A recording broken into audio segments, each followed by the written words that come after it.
So one thing I found really interesting when I first listened to the trailer was a new music element. で一つ予告編を見てて、ちょっと面白いなと思ったのは新しい音楽の要素が加わっていたことです。So the idea for the score for this trailer was we wanted to deconstruct some of the classic themes from Star Wars. この予告編の音楽に関してなんですが、クラシックなスター・ウォーズのテーマをちょっと分解して、それを使い直そうという意図がありました。So we started the trailer with these lonely sounding piano notes. ではまずはそのちょっと孤独感漂うピアノで始めようと。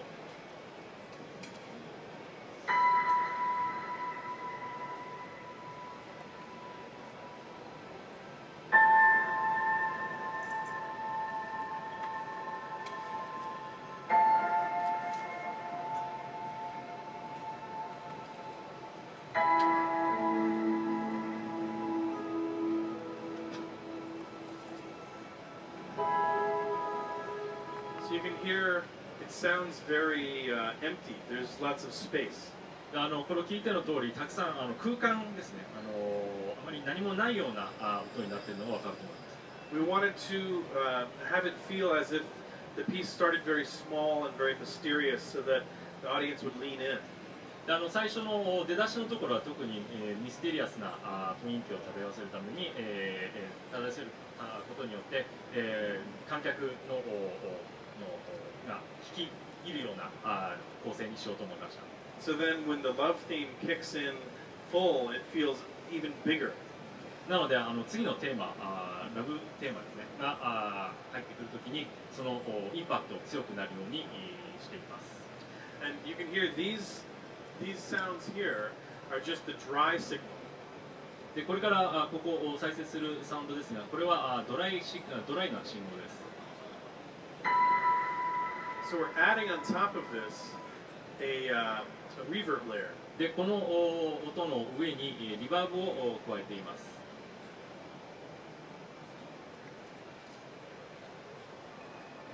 So you can hear we're having this rise from the dry signal.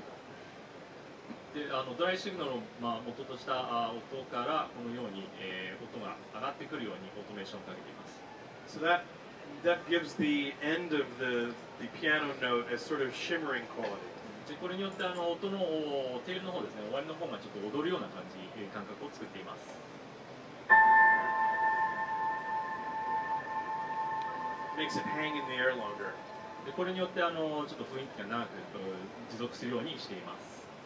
And then the rest of the piece, we actually recorded some new score specifically for the trailer. で予告編のためだけに今回実際にオーケストラを少し録音しています。So the strings and the brass and the choir were all recorded in London. でストリングス弦楽器とそれから管楽器、そして、コーラスですねは全てロンドンで録音されています。We'll play you a little bit piece by piece. では一つずつ再生してみます。So this is the strings. でまずは弦楽器。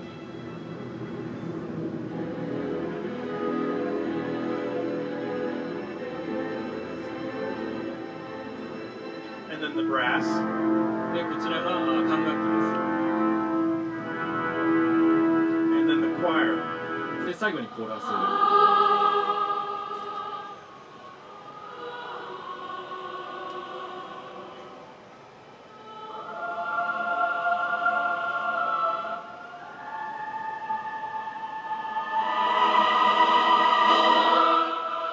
You can hear the dips that are being made for the vocal, the voiceover.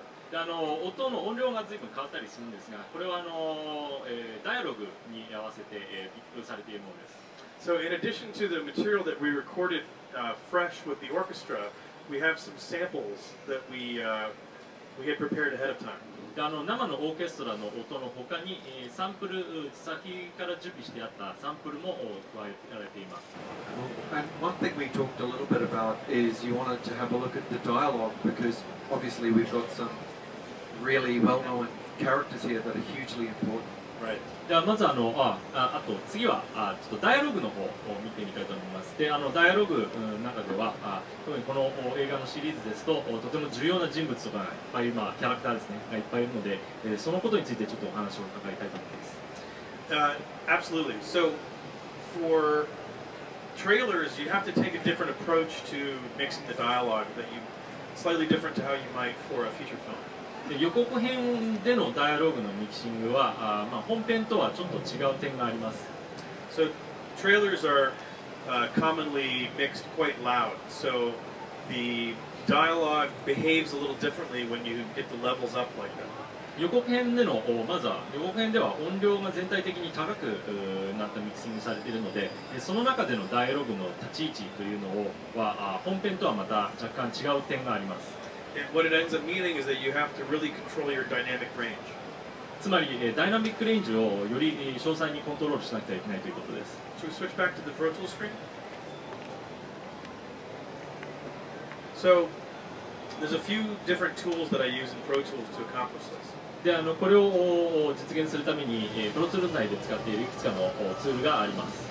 The main thing I do whenever I'm starting any project is I put channel strip on every single track. でまずはどのプロジェクトでもまずこれを行うんですが、すべてのトラックにチャンネルストリップというプラグインを挿します。I like channel strip because I'm familiar with it from the System 5 and I like the way it sounds. It's very neutral and it's very clean. チャンネルストリップをなぜ使うかというと、まず一つ、システム5の時代からこれらのプロセッサーを使っていたのが一つで、もう一つはとてもニュートラルで自然でクリアな音になるということです。And it's also incredibly efficient. You can see this is a very large session and I have a EQ, I have a channel strip on every single track and a bunch of reverbs and other plugins and I'm Not even using one card. Exactly, I'm not even using the whole card. でもう一ついい点ですね、はとてもDSP の使用容量が低いということです。このセッションでは全てのトラックにチャンネルストリップを挿している上に、その他リバーブなどいくつかのプラグインを挿しているのですが、HTX カード1枚分を使っていません。For a feature film mix, I would probably have an HDX 2 or 3 almost completely full, but because the track count is only a couple hundred tracks, it's as you can see, it's quite efficient. で本編のミックスを行うときは HDX2 とか HDX3 で、全ての DSP を使い切るようなこともあるのですが、この予告編の場合は数百トラック程度なので、HDX1 枚だけで、ほど足りています。So what I will often do when I'm mixing dialogue is I will start by just using a high and low pass filter. でダイアログのミックスを始めるとき、まず第一に行うのがハイパースフィルターとローパースフィルターを加えることです。What I'm usually trying to do is I want to get rid of any sound that's not important for the human voice. でここで何をやっているかと言いますと、人の声にあまり重要でない周波数帯をまずは切ることです。I'm filtering out everything below 60 hertz to get rid of mic bumps and sounds from the set that I don't want to hear.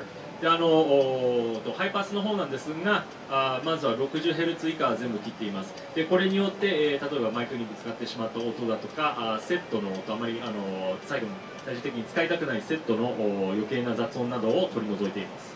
And I'm filtering out everything above 12,000 hertz. でさらに 12K 以上も切っています。And that is because there's a lot of wind noise up there that is not important for the voice. I just want to get rid of it. でこれによって例えば風の音だとか声に重要でない周波数帯を切ることになっています。And then I tend to use some compression on dialogue as well. でダイアログにはコンプレッションをよく使います。So as a default, I use something like this, which is a 3-to-1 ratio, a pretty high threshold, and a very soft knee. で最初はこのような設定で始めます。レシオを3対1、スレッショルドもちょっと高め、そして2を使います。So having the soft knee helps it have a more gentle compression. So it will only compress a little bit when the signal is lower, and as it gets louder and louder, it will compress more. 2を使うことによってより穏やかなサウンドのコンプレッションが得られて、最初は少しだけで音が大きくなるにつれてコンプレッションも増えるというような形にしています。And then, of course, I'm using equalization as well to further shape the sound. で、音をさらに加工するためにイコライザーを使っています。And then, usually when you compress the sound, the waveform gets quite flat, which means that the sounds like S's, which are very prominent, like they tend to get quite loud and they hurt your ears. コンプレッションを使うと特にちょっと耳障りな音ですね、視察音っていう音もかなり上がってしまうので、So I'm using a de-esser. This is the Avid built-in de-esser to help control those sibilant sounds. でそのような耳障りの音をコントロールするためにはプロツールズにビルトインのこの de-esser プラグインを使ってそれらの周波数帯をコントロールします。It's a fairly simple plugin. What it does is it's just tuned. It's a special compressor that's tuned to the frequencies that happen when you make those sorts of S sounds. とてもシンプルなプラグインなんですが、要はその耳障りな音程の周波数帯に反応するようになっているコンプレッサーです。So you can see I have it tuned to listen around centered on 7,000 cycles, and depending on the clip and how bad the S is, I'm changing the range of the dip that it does. この設定の場合は 7kHz あたりをにチューニングして、それでクリップによってはどれだけコンプレッションを与えるかどうか決めるレンジを変えています。There are stories about what happened. So you can hear she really pronounces her S's very hard. でここの例ではS のサウンドはとても強く発音されているのがわかると思います。If I bypass this, you'll hear how much harder those sound. ディエッサーをバイパスした状態で聞いています。There are stories about what happened. There are stories about what happened. There are stories about what happened. There you go. 今のがディエッサーなしでの音になります。So when you hear that in a loud theater, that will really hurt your ears. でこれを劇場で大音量で聞くと結構耳が痛くなるような音です。So the trick for mixing a trailer is you want it to sound big, and you want it to sound loud, but you don't want it to sound aggressive and painful. 予告編での、チャレンジというのは大きいサウンド、迫力のあるサウンドを目指すのですが、同時に、ちょっと攻撃的で耳障りなサウンドにならないように気をつける必要があります。The main reason for that is that you want people to have a good feeling from the trailer, not a painful feeling. でこれの第一の理由はこの予告編を見てみんなワクワクしてほしいんですが、耳が痛かったっていう経験にはしてほしくないからです。So one of the tools that I use to help with that is a multi-band compressor. でこれを実現するためによく使うツールの一つにマルチバンドコンプレッサーがあります。So I prefer the Avid Pro Multiband. で、個人的に好きなのはAvidのプロマルチバンドダイナミクスです。This is it's a very powerful plugin. It's also fairly simple to use. でとてもパワフルなプラグインなんですが、同時に比較的単純な操作となっています。So it allows me to break the sound into multiple frequency bands and then compress them with different settings per band. でこのプラグインで何が行えるかといいますと、サウンドと異なる周波数バンドに切り分けてそれぞれ違うコンプレッサーをかけることができます。So you can see I'm not really compressing the low frequencies. でこの場合は、低周波数帯はコンプレッションをかけていません。And then I'm doing progressively more compression as we approach the mid-range, and then a little less on the high frequencies. でミッドレンジに移るにつれてコンプレッション量が増えて、それで一番上の方はすると緩やかになっているのがわかると思います。It's these mid-range frequencies that tend to be the ones that hurt your ears the most. でこちらのミッドレンジの周波数帯が一番耳障りになる周波数帯です。It's also a great tool for making human voice or sound effects or even music sound more rich because by de-emphasizing the mid-range, you're emphasizing the low frequency. さらに、こちらのミッド周波数帯を抑えることによって、全体的な声の質をより豊かなものに、することができます。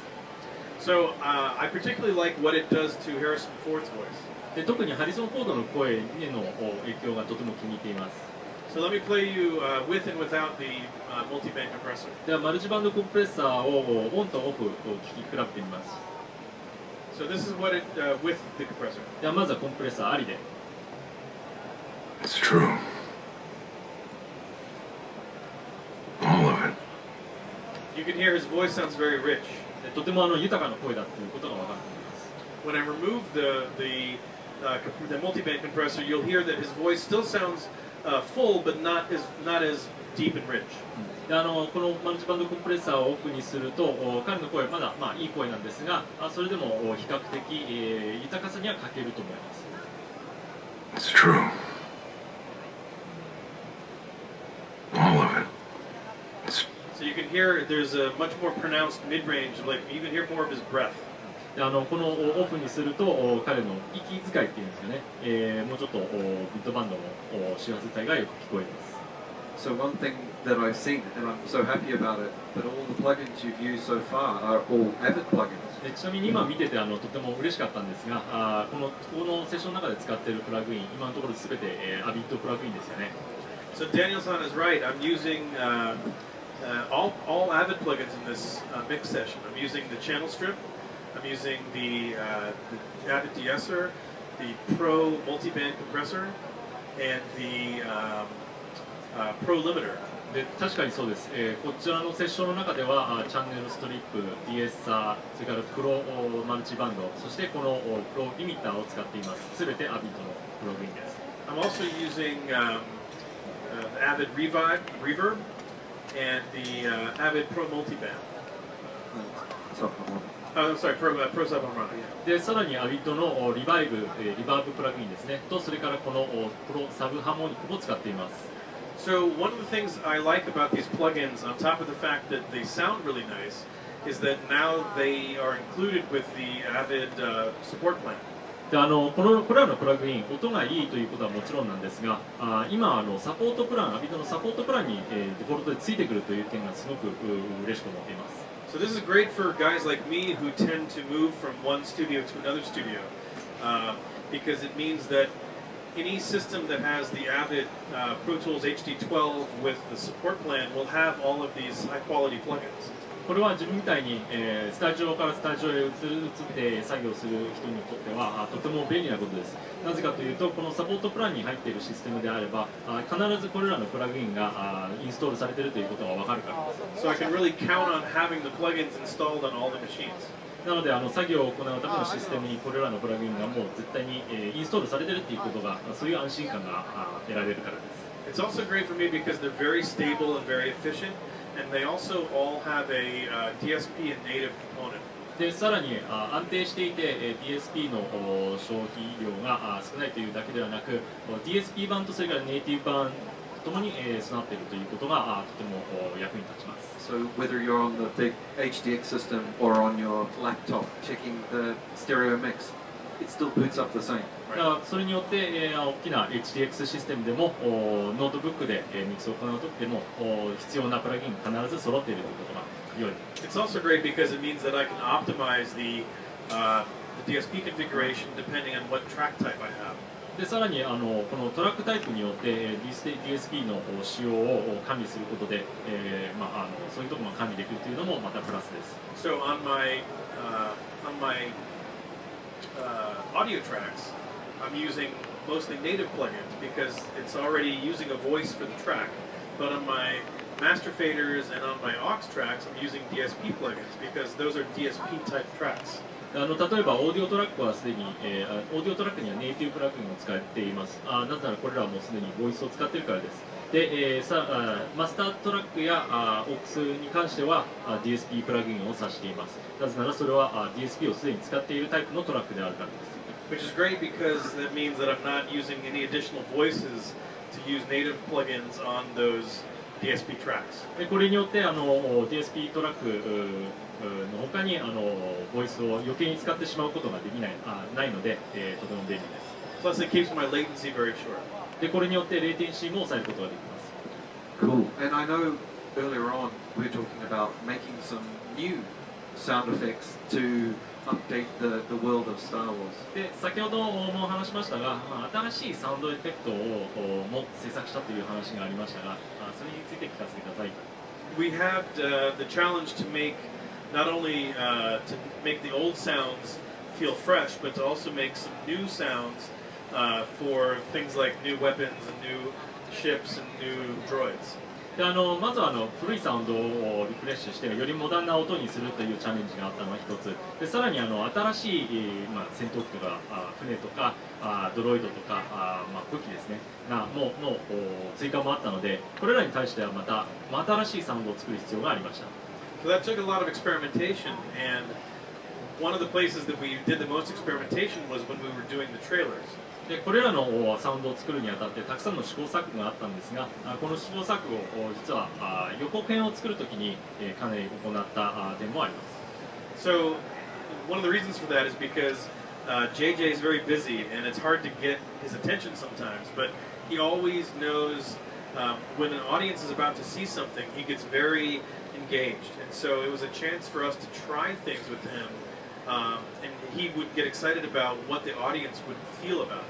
JJ はとても忙しくてなかなか捕まりきらない時もあるのですが、この予告編みたいに何か上映する時、何か見せる時に関してはとても集中してくれるので、そういう機会があることによって彼の意見を取り込むことが可能でした。So I can't talk too much about the finished movie, but I'd like to show you an example of how we had to use some of the old sounds to create a new moment in this trailer. で本編に関してはあまり話すことはできないんですが、残念ながらこの予告編で使った一つの音に関して少し説明したいと思います。So not only do we have new things in the film, but we also have old things we're seeing in a different way. で新しい要素が付け加えられただけではなく、昔からあった要素を違う視点から見るというようなシーンもあります。So this is the Millennium Falcon going into hyperspace, but we've only ever seen this from inside the cockpit of the Millennium Falcon. でこのシーンではミレニアム・ファルコンがワープするシーンなんですが、以前の映画ではミレニアム・ファルコンのコックピット内からの視点でしかこのシーンはありませんでした。So we were challenged to figure out what would this sound like from the other angle. なのでこの視点を変えた時にどのような音になるのかというチャレンジがありました。So it ends up sounding like this. で結果はこのようなサウンドになっています。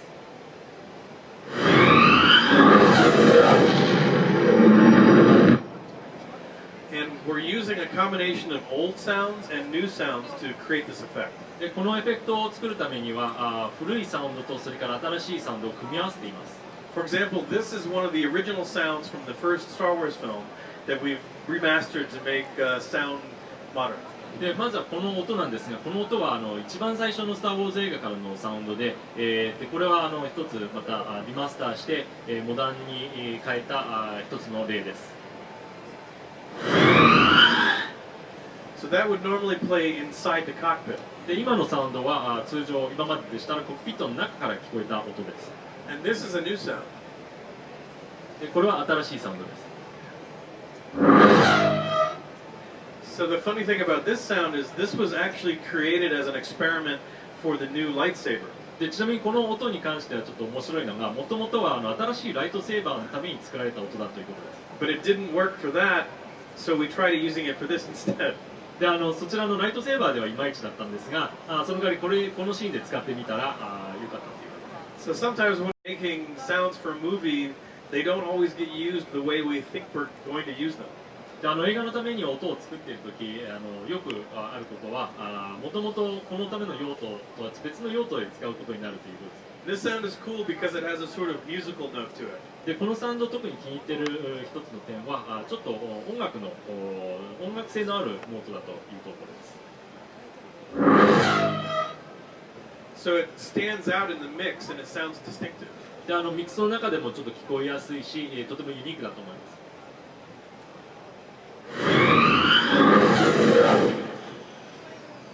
So you can hear how it cuts through the rest of the mix and sounds distinctive to your ear because it's musical.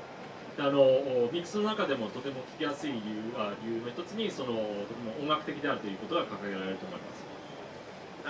And then of course we also used things like wind, which wouldn't have any actual place in space, but they feel right. で他に風の音とかも入ってるんですが、もちろん宇宙では風とかないので実際はそのものはありえないんですが、ただフィールとしてすごい良かったので使っています。So you can hear that's more of an actual wind swoosh sound, which doesn't make any sense for outer space, but it just feels good. 確かに宇宙ではない空気の、風の音なんですが、このシーンではとても合っていると思いました。So that's the kind of thing that it's very fun about my job because I get to experiment with what feels right instead of what is scientifically correct. この仕事すごく楽しいことの一つとしては、そのシーンとかものに対して、とてもフィールで、いい感じであるという、それを追求できるということ、必ずしも科学的に正しい音を作る必要はないという点です。And this was also what's great about being able to edit and mix at the same time, is because JJ would say, "What if we tried that for that and that for that?" And I could just do it very quickly while he's there because his time is very limited. JJ はこれを見ながらこの音をここに動かしてみたらどうとかちょっとレベル変えてみたらどうとそういうことをどんどん言うんですが編集とそれからミックス作業を同時に行っているためにそのような要望にも素早く応えることができました。And that's quite a different way of mixing from films traditionally. でそれは伝統的なフィルムのミキシング作業とは随分違うものですよね。In Hollywood, it's becoming much more common now for feature films to be mixed on the S6 and the Icon, much more than even 5 years ago. The acceleration is really increasing. ですがハリウッドではこのフィルムのミックスにおいても S6 やアイコンそしてプロツールズを使っているミックスが主流になりつつある感じでトレンドとしてはどんどん加速していると思います。What's been really interesting about the S6 is that there's younger guys like myself that are equally comfortable with a traditional console and mixing in Pro Tools, but there's some mixers that really are very traditional and they want it to feel like a old style traditional console. 面白い点はこれらの S6 などを使うというので面白い点は個人的には若いミキサーとかはプロツールズのミックスもこのコントロールサーフェスのミックスも自由に行えるしそれから以前のようなコンソールでの作業にも慣れているのですが大御所さんのですねミキサーにはまだいまだに古いタイプのミキサーでの作業を好んでいる方もいらっしゃいます。